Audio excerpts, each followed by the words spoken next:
Assalamualaikum warahmatullahi wabarakatuh. Halo anak-anakku yang hebat dan cerdas. Bagaimana kabarnya hari ini? Baik-baik saja bukan?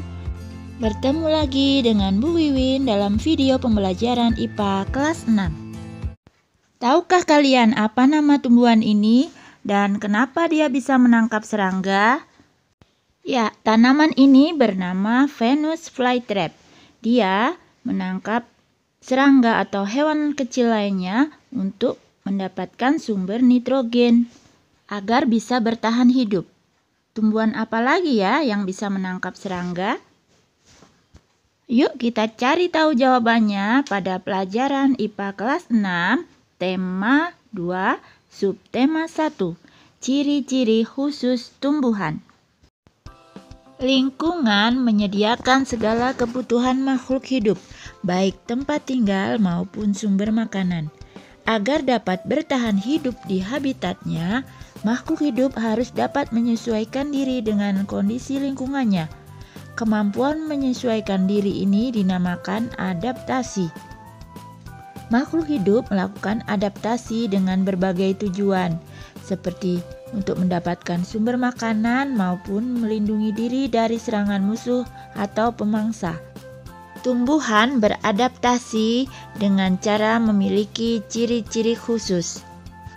Ciri-ciri khusus makhluk hidup adalah ciri-ciri yang harus dimiliki oleh makhluk hidup tertentu untuk beradaptasi dengan lingkungan atau habitatnya, jenis makanan, serta pemangsanya. Berikut ini ciri-ciri khusus tumbuhan. Yang pertama yaitu berdasarkan habitat atau lingkungan tempat hidupnya. Dibagi menjadi 5 bagian, yaitu tumbuhan dengan habitat kering atau disebut xerofit, kemudian habitat air, hidrofit, habitat lembab, hygrofit, habitat berkadar garam tinggi, halofit, dan habitat miskin nitrogen. Tumbuhan dengan habitat kering atau xerofit memiliki ciri-ciri: 1. Daun kecil atau daunnya berubah menjadi duri untuk mengurangi penguapan. 2. Akar berbentuk serabut panjang untuk mencari sumber air. 3. Batang dilapisi lilin untuk mengurangi penguapan. Yang keempat, memiliki jaringan gabus pada batangnya untuk menyimpan cadangan air. Contoh dari tumbuhan xerofit ini adalah kaktus, cocor bebek, dan lidah buaya. Tumbuhan yang hidup di air atau perairan disebut hidrofit. Penyesuaian diri yang dilakukan oleh tumbuhan hidrofit antara lain mempunyai rongga udara pada bagian batang sebagai tempat udara sehingga tumbuhan dapat mengapung di air, kemudian juga mempunyai daun yang lebar dan tipis, serta stomata yang banyak untuk mempercepat penguapan. Contoh dari tumbuhan hidrofit ini adalah pertama, enceng gondok. Enceng gondok berciri yaitu pangkal tangkai daun berongga yang berfungsi sebagai pelampung untuk mengapung di permukaan air. Kemudian akar yang lebat dan banyak berbentuk serabut untuk menjaga keseimbangan tumbuhan agar tidak terbalik. Kemudian juga ada teratai. Teratai berdaun lebar dan tipis untuk mempercepat proses penguapan dan mengapung di permukaan air. Kemudian juga daun berlapis lilin atau lignin untuk mencegah proses pembusukan pada daun. Contoh lain dari tumbuhan hidrofit ini adalah kangkung dan semanggi. Tumbuhan dengan habitat lembab disebut hygrofit. Kadar air pada habitat lembab cukup banyak, sementara penguapan lebih sedikit. Oleh sebab itu, untuk mengatasi kelebihan air, tumbuhan dilengkapi struktur khusus pada daun yang disebut stomata air atau hidatoda. Contoh tumbuhan hygrofit ini adalah tumbuhan paku dan begonia. Selanjutnya yaitu habitat kadar garam tinggi atau disebut tumbuhan halofit. Lingkungan berkadar garam tinggi biasanya terdapat di pertemuan air sungai dan air laut, sehingga airnya menjadi air payau. Contohnya rawa, muara sungai, pantai, atau laut. Contoh tanaman halofit adalah pohon bakau. Keadaan tanah yang berlumpur menyebabkan kadar oksigen sedikit. Oleh sebab itu, bakau biasanya beradaptasi dengan memiliki akar nafas untuk mengambil oksigen di udara karena berada di daerah pasang surut. Beberapa bakau juga beradaptasi dengan akar tunjang. Yang terakhir adalah penyesuaian dengan habitat miskin nitrogen. Habitat dengan kadar nitrogen yang tidak mencukupi membuat tumbuhan harus beradaptasi dengan memanfaatkan serangga sebagai sumber nitrogen. Tumbuhan yang memanfaatkan atau memangsa serangga sering disebut tumbuhan insektivora. Contohnya adalah Venus flytrap, kantong semar, kemudian juga tumbuhan embun matahari atau sanju. Kemudian kita beralih ke ciri khusus tumbuhan yang berkaitan dengan proses melindungi diri dari pemangsa. Yang pertama yaitu mempunyai rambut halus.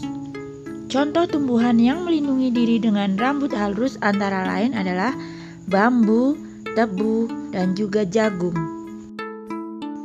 Selanjutnya adalah duri.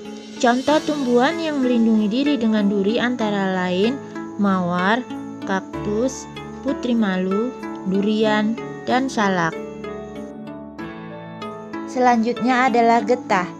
Contoh tumbuhan yang melindungi diri dengan getah yaitu karet, nangka, sawo, dan pepaya. Kemudian racun. Contoh tumbuhan yang melindungi diri dengan racun antara lain adalah kecubung, jarak, dan tanaman gadung. Minyak beraroma. Contoh tumbuhan yang melindungi diri dengan minyak beraroma antara lain adalah tomat dan cabai. Kemudian cairan berasa. Contoh tumbuhan yang melindungi diri dengan cairan berasa antara lain kopi, teh, pohon asam, dan belimbing wuluh. Kulit biji yang keras. Contoh tumbuhan yang melindungi diri dengan kulit biji yang keras adalah kelapa dan kelapa sawit.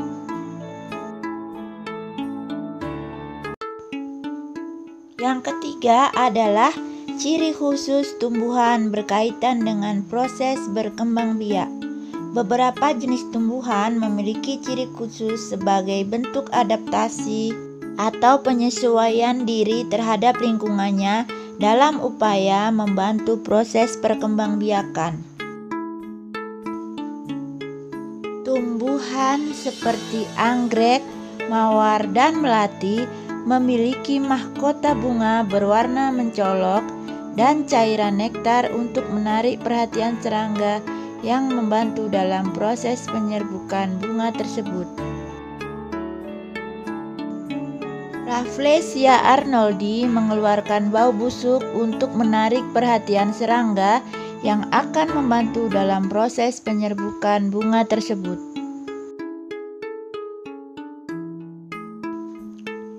Bunga dandelion memiliki cara unik untuk menyebarkan benih atau biji, di mana bijinya memiliki struktur tambahan berupa bulu halus yang membantu agar mudah terbawa angin. Bunga dandelion berkembang biak dengan memanfaatkan bantuan angin. Nah, gimana anak-anak? Sudah jelas kan? Sekarang waktunya kita berlatih. Kerjakan latihan-latihan soal berikut ini di buku, kemudian dikumpulkan di gurunya masing-masing. Demikianlah pelajaran kita hari ini tentang ciri-ciri khusus yang dimiliki tumbuhan.